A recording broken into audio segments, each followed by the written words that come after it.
మీ సంతాన కలను నిజం చేసుకునేందుకు ఈ రోజే 49 సంప్రదించండి 9390501418. తెలుగు చలనచిత్ర పరిశ్రమలో తీవ్ర విషాదం చోటు చేసుకుంది. సినీ పరిశ్రమలో సోగ్గాడిగా ప్రసిద్ధి చెందిన దివంగత నటుడు శోభన్ బాబు సతీమణి శాంతాకుమారి గురువారం చెన్నైలో తుదిశ్వాస విడిచారు.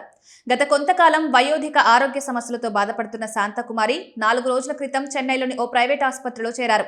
గురువారం ఆసుపత్రిలో ఆమెను పరామర్శించేందుకు ఓ ఆప్తమిత్రాలు వచ్చారు. ఆ స్నేహితురాలతో ఎంతో ఆప్యాయంగా మాట్లాడుతున్న సమయంలో అకస్మాత్తుగా కార్డియాక్ అరెస్టుకు గురై ఆమె తుదిశ్వాస విడిచారని కుటుంబ సభ్యులు తెలిపారు. శాంతకుమారి భౌతిక కాయాన్ని చెన్నైలోని వారి నివాసానికి తరలించారు. ఆమె భౌతిక కాయానికి శుక్రవారం అంత్యక్రియలు నిర్వహించాలని నిర్ణయించినట్లు కుటుంబ సభ్యులు పేర్కొన్నారు. ఆమె మరణ వార్త తెలిసిన సినీ ప్రముఖులు, అభిమానులు సోషల్ మీడియా వేదికగా నివాళులర్పిస్తున్నారు.